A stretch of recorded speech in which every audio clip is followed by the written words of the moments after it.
Hi everyone, I am Diana Rosa. I am co-organizer of the EQUUS Film Festival. We are at our 6th annual EQUUS Film Festival. We do that once a year, and then we take our films to tour stops around the world, around the United States, and actually some of them show in different countries as well. And we are doing a bunch of panels, and this panel is a mixed panel of Americans that show films here in the United States. And they have some great stories. And I'm going to start out by letting each person talk about the film that they were in. We've got a few more than one from some of the different films. So I want them to talk about the part that they took and that they did in their film. And because it's very different. You know, if you are an actor, or if you are the director, or if you are the one behind the scenes, whatever you do is very different. So that's, I think, a good learning tool for all of us. So let's start with John from Desert Flight. My name is John Azzoni. I directed Desert Flight. It's about a 40-minute documentary on the sport of show jumping. We filmed most of it in California, and kind of documenting the desert riding scene out there. So knew nothing about horses, very little about horses going into it. So it was a fun experience. Yeah, I'm Grant McClure. I'm the editor for Desert Flight, what you guys talking about, and I also was a camera op. I'm Samia Staley. I'm the third person here with Desert Flight, and there's one more to go. I guess I would be the creator of Desert Flight. I'm a competitive show jumper. I'm a former Associated Press producer, and I think of myself as somebody who brings talent together. So I had met some filmmaking talent, and then I knew some horse riding talent. And so we put it all together to see what would happen. I actually want to ask you a question, Samia. I mean, really, this happened because of you. Why? Why was this so important to make this film happen? And did it end up being what you wanted it to be? That and more, definitely. But I think that my background as an Associated Press producer played into it, because I was looking at the world that I now occupied as a writer, and there were so many wonderful stories. The kind of stories that as a producer, my boss would have yelled at me for missing. And so I didn't want to miss these wonderful stories that were happening in front of us, and that was the impetus, as well as just trying to tell the story to, you know, when you're engaged in a sport and devoting your life to it and separating yourself from family, all of a sudden part of me just wanted to tell them what my passion was all about. So that was the first impulse, but then I think it kind of grew from there. You know, you said something else that your boss would have, you know, wouldn't want you to miss, right? What if you had said horse? Would that have changed your boss's mind? You know, and when you asked me that, my reaction was a little bit yes, and that's the barrier to entry. And similarly, a lot of writers I talk to, if we have a nice party or a great event, they'll say, oh, well, this is too good for us show jumpers. And I'm thinking, do you not realize what accomplished individuals you are and what amazing stories you have? And so some of the passion grew out of a frustration for, let's bring it out there. And we did put a wider lens on the show jumping world, and part of the advantage of working with Tell Studios is that they were not horse people. They were, in my mind, very talented at telling stories from the heart. And so that was a nice way to maybe make a piece that had appeal to a larger audience, and kind of made, you know, this is going to sound really cheesy, but people realize that horses are people too, that they are wonderful stories as well, and that was the goal.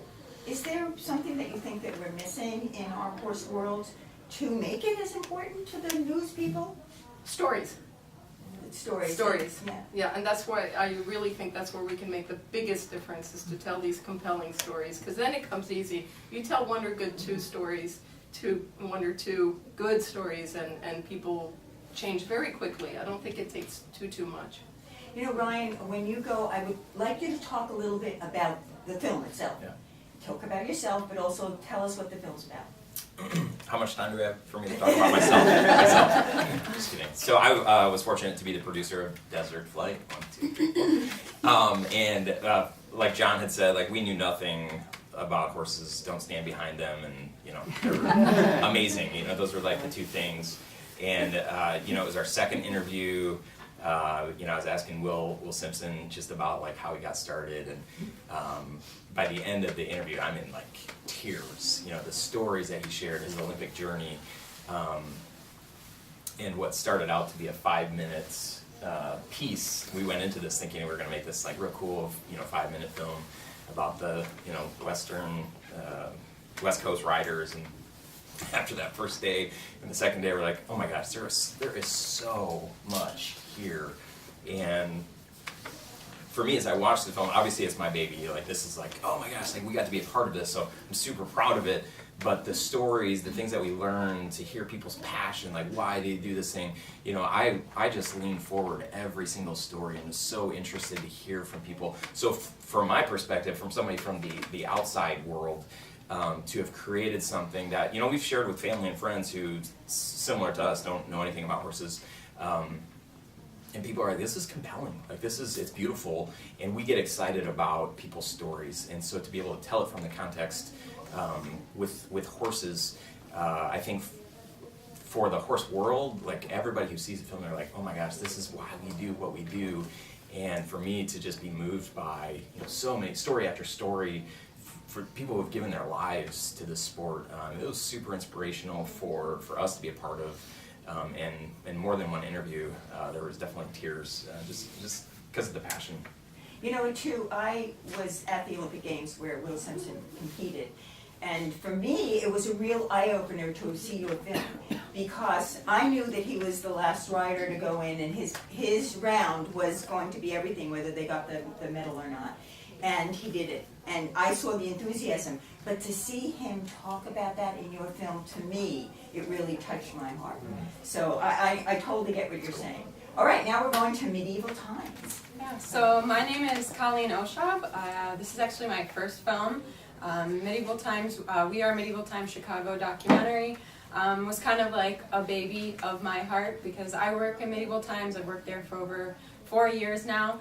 And I just knew, like you guys were saying about the stories, like we have 200 employees, each with a different story, yet somehow we all put on this same show every single night. And we all come together despite our different backgrounds, our different interests, like we're all there doing this show. And when I was little, we drive past the castle and I was like, Mom, I'm going to be a knight of the realm. I'm going to go be on that horse, I'm going to be a knight. And unfortunately, you know, they don't let women do that, but I was like, next closest. I'll work there and move my way up, and we'll see what happens. But just seeing people like me who thought their whole life, like, oh, this is the place. And then other people are just like, yeah, I need a job, I need money. And then they show up in this place, change their life. So that's what I really wanted to capture in my film, and I'm really grateful that Medieval Times let me do it. It was a senior thesis project, and I think that's why they were like, yeah, you can do that, because otherwise it's a big corporation. So to get them to just open up and let me go places with my camera that you're not allowed to go, like the stables. They don't let anyone go back in their stables for the sake of the horses and their care. So to get to go and get the opportunity was amazing. So I have a question for you. Are you closer to being a knight? Well, I finally get to ride. I get to do some riding. We learned dressage. I don't think I'll be a knight of the realm anytime soon. We did just kill off our king, so the queen is now in charge of the entire castle, so we're happy that she's there, and the queens get to ride a little bit in the show, which is pretty cool. We never had women riders, essentially, in the sand, besides doing the dressage portion of the show. They might have a female rider, but a lot of our riders are men. So to get a queen out there, we brought our queen to the Thanksgiving Day parade in Chicago, and she was on a horse, and I was like, whoa, but we finally have some female riders. So we're working our way up, but I'm a green rider in dressage, so we'll see. Oh, well done. So we're moving on to the circus, and Daphne joined us when we were at the World Equestrian Games, and so she had that experience, which I think was really great, and so many people saw her movie and really loved it. So let's hear more about it. My name's Daphne Yakin, and the film's called The Great Flip Off. And we took 10 years to make this film, so as I was listening to the international docs talk about their 3 and 5, I'm like, that's nothing. Nothing! So I met, which many of the equestrians here might know, Tommy and Karen Turvey. I met Tommy Turvey when we did a commercial. I'm also a commercial director to make a living, because as all the doc people know, it's not very financially fluid. And Tommy Turvey is probably one of the top extreme riders in the country, and did the absorbing commercial. When I met him, he said, my sister and I wish we could do a show about great riders around the world. So I thought, what a great idea, because these two were amazing. She was in Cavalli at the time, and she was Xena, so talk about a great female rider. So having a brother and sister team that were doing extreme riding just blew me away. I just loved watching them all the time. They said, well, let's try to do maybe a pilot. And so we tried to go to Animal Planet, and we were with Lion Television, actually said to us, I think we could support you maybe in this, if we could do it, because the Europeans would love this. And we thought about getting all the bareback riders together. And then Karen said, well, they're not going to come, but we can go to Arabian Nights in Florida and maybe get 1 or 2 bareback riders. And so I'm just going to tell you the beginning of the film. As we start, we pretty much realized that as we go down to shoot them, and I got a great crew of friends who worked with me for years, came down to help me shoot the bareback riders, which are the circus people that, if you don't know, ride on basically bareback with rosin on a blanket and do flips in the air. They're amazing. And it's really the way the circus started, because the circus started based on military. So the circus this year is 225 years old, by the way, which is why we were forced after 10 years to finish the film. So we went down there, and Ringling, almost 10 years ago now, announced they were going to end the 3-ring circus, the 3 rings, and only go to 1 ring. And all of a sudden, out of my luck, 5 of the families and 20 bareback riders drove themselves and their horses to Arabian Nights and decided they wanted to participate because they were so mad. And then we started following them for 10 years. Amazing families, the Zopes, the Loyals, the Suarez family from Mexico, which are great riders, and Karen and Tommy Turvey, and the Donnerts from Hungary. So you get to see in this film these amazing riders, and then you really get to see the end of the circus. 10 years following what happened, from the end of Elephants to PETA to the announcement a year ago. And so it was based on that announcement that we finished the film. And have you all come and see it. It's at 6:45 today. You know, I think the beauty of having more than one person about a film is that you all have different jobs. So Hillary's also with the Great Flip-Off. And Hillary, I just want to say before you introduce her, she's really my jam. I couldn't finish this film without her, because 10 years ago, like, the guys gave up on me. They're like, we're retiring, bye. And I had to find somebody, and Hillary and I went on a shoot, and I'm like, would you? And she liked horses, and she's an incredible gaffer and DP, and which is a lighter. So I just want to bow to her every day, because she, really, couldn't finish this film without her in the last couple of years. And I want you to explain what a gaffer and a DP is, so that those that don't know understand that, although most of them probably do, it's always good to know. Well, my name's Hillary Kennick. I've been in the business for over 20 years. I started out in the gaffing world where I was doing lighting for everything from low budget to big budget, Disney, Foo Fighters, Alicia Keys, everything. And then I moved back to Philadelphia about 5 years ago, and to be closer to family, and started really pursuing shooting. Went through a bit of a lull, met great friends who really encouraged me to get back to it, and then got to work with Daphna. She told me about the story. I was like enchanted by this story. I couldn't wait to get down there and see these horses I used to ride, and we just had a blast traveling all over, filming these families that just were incredible. You're just in awe of what they can do on a horse. I mean, you can barely stay on a horse sitting down, and they're doing backflips and running and jumping all over the horses and everything. But it was really quite a blast to be able to come back, especially over a course of 10 years of shooting. So we had the 2 other DPs that did 10 years ago, and then I get to come at the end and kind of try to bring it all together and show where these families have gone over the course of the 10 years. And I think it's really a tribute to them that they can see their life over the course of 10 years, how many people can say that they have that they can go and watch in two hours. And a nightmare for filmmakers, for DPs, because cameras have changed since then. The first year we were lucky to have HD and a Panasonic. That was the very first Panasonic camera. But then for Hillary to say, hey, we were like, hell, can you please match this? And she's like, not for the budget we have, you know? So then we had to try to figure out how to match that camera 10 years later so we could still somehow do well, and we're very lucky to announce here that we just got picked up by Gravitas, so in February it's going to have a huge release for the 225th anniversary of the circus. So this is our big announcement here, so we're very excited.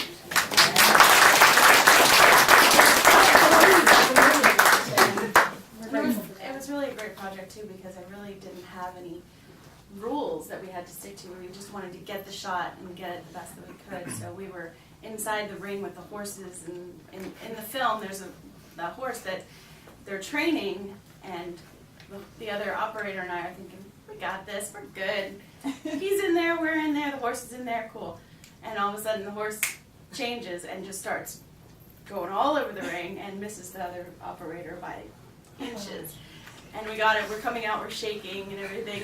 And I'm like, did you see that shot? That was amazing. He's like, I know. And Tommy Turvey, who was training the horse in Liberty, and if you guys know what Liberty is, it's so that the horse can just do commands.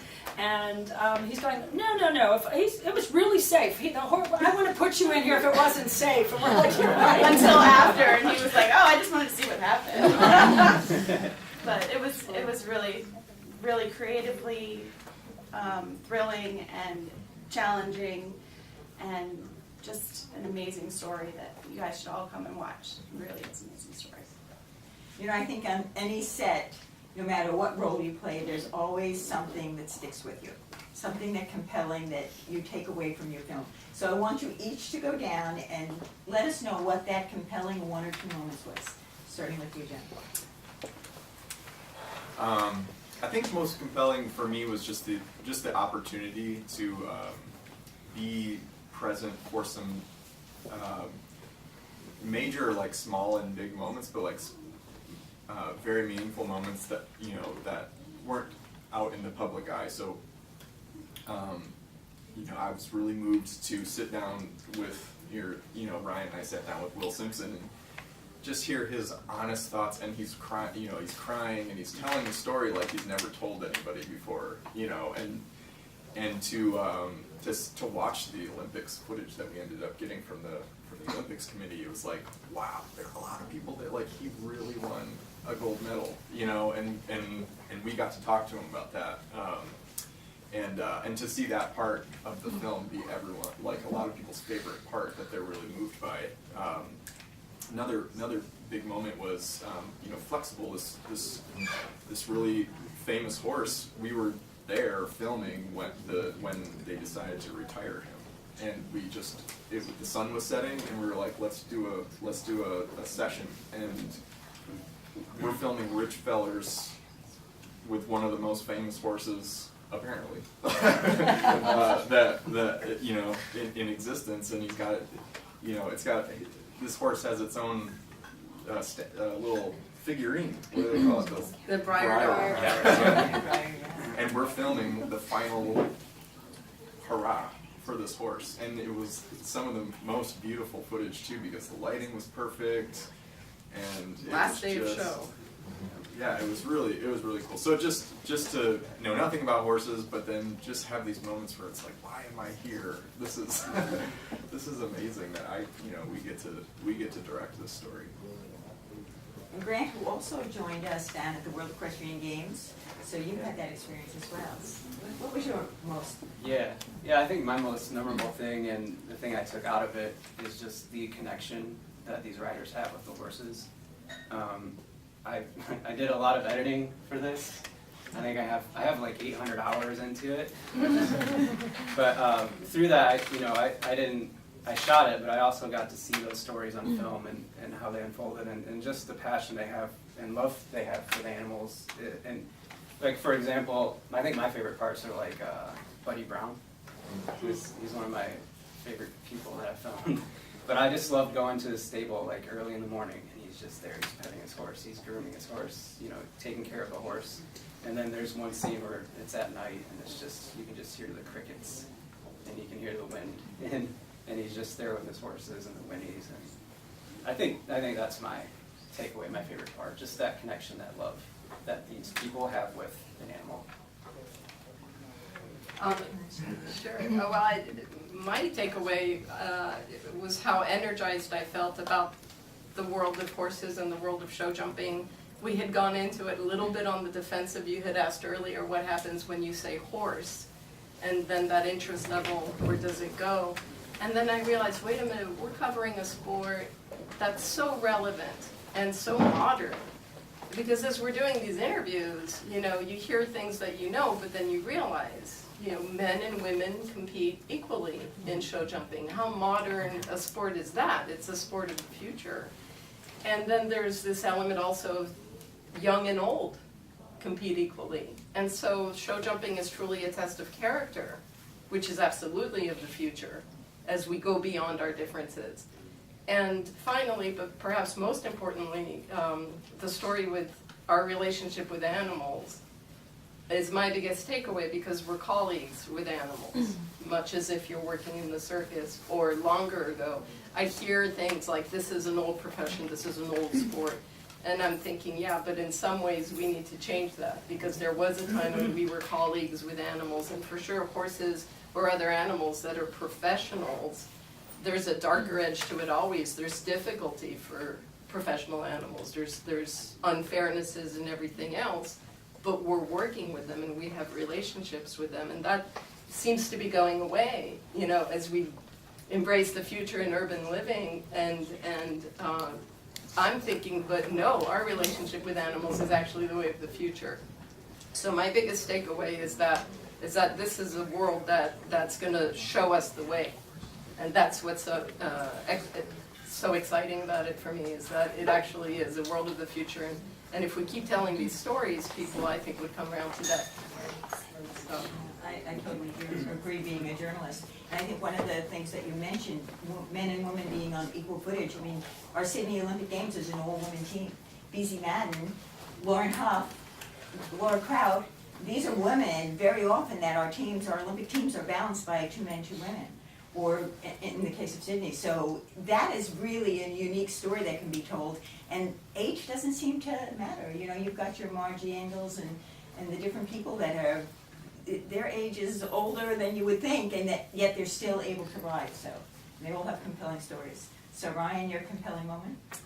Definitely Will Simpson. I mean, that's like one of the biggest ones. But before, you know, we'd worked on a couple of projects with Samia that had nothing to do with horses. I count kids as kind of wild animals. So, you know, every time we were talking about a couple of other projects, she was in between competing, getting on a horse, getting off a horse. You know, wait, we're gonna have to finish this conversation later. I got to ride. I got to walk the horse.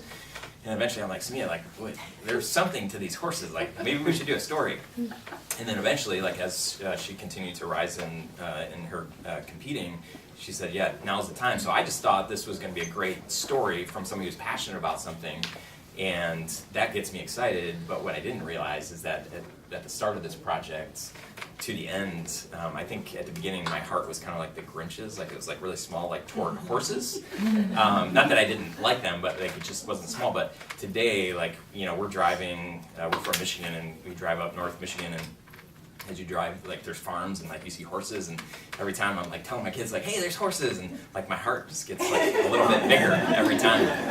And I don't just say that, I really, I came away with a huge appreciation for the sport, for the animal, hearing, you know, constant passion stories from people about why they do what they do. So I think it's just kind of cool experience for me to kind of go from like not caring, not really knowing anything about horses or not knowing horses, to really just saying like, man, this is a cool, I'm proud that we're here, I'm happy that we're here, and to be able to meet other people that, you know, are so passionate about this thing is pretty special for me. Alright, I would say probably the biggest thing for me is like I knew all the people that I filmed. Like it wasn't like meeting someone I had never met before, and so I think that like gave me an edge, but really like they were my coworkers, so I was like, oh, I know you from work and we know each other, but getting to sit down and then getting them to open up with me was probably like one of the biggest, I think, achievements that I had personally as a filmmaker, being the one that set up the camera, and then I was like, okay, now I'm going to ask you the questions too, and we're going to light this all by, and it's me, hi. So we, just to like calm them down, I had a lot of people, despite being like show people, like they go and do the show, they don't want to sit in front of a camera. Like, it was just like really hard where they were nervous, and just like getting them to calm down and tell me these really personal stories. That's when I was like, this is what I'm supposed to be doing. Like, drawing these stories from people. And Angela in our film, she was like, can I have a horse with me? Can I bring my horse over? Or her favorite horse? And I was like, yeah, let's do it. Like, let's get this horse on camera. And at the time I was in sound and lighting, and I had ridden horses before, and I had worked with horses, but I had kind of stepped away from it for years to play volleyball and do all the high school stuff. And so she brought the horse out, and little did I know, he's like our worst boy in the entire castle. He likes to bite people, he's always nasty, but she brought him out, and he just loves her. He just loves on her, and that bond that they shared that then let her tell her story on camera. Like, that's what, like, it just really clicked. And a couple months later, I transferred to Stables to do the same thing. I was like, no, I have to step out. I was doing sound and lighting. I was like, I have to be in here, because clearly there's something going on back there with the horses that is just greater to put on our show, where they are the stars of our show. Like, we would be nothing without these horses. So that's really what it brought for me, is being able to connect with my coworkers on a deeper level, and then my horse coworkers on a deeper level. So that was probably my biggest. Excuse me. Sorry, I'm getting a little cold. For me, Karen really, it just was for 10 years in my mind. It is one motion, two minds. And Karen Turvey just constantly embedded that into me. One motion, two minds. People don't realize how difficult that is. And bareback riders and the circus people are very competitive with each other. They trash talk each other like nobody's business, which makes for an interesting banter. And so to watch them all come together, and you know, it started with the Turveys, who aren't really a traditional family, and then watch the Zopes and Mark Caroli, who really was hesitant, was one of the most famous riders, comedic riders for Ringling, to actually watch them come together and help me finish this film through so much stress in my own life and things happening.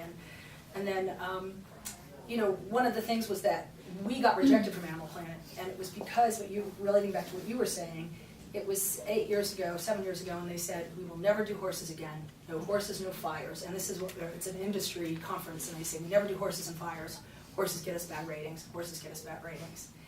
It was a myth that happened because they had bad ratings for a show. And one executive said it, and it went like wildfire, and those are the two things. And now you're saying shows about firemen, they're doing great.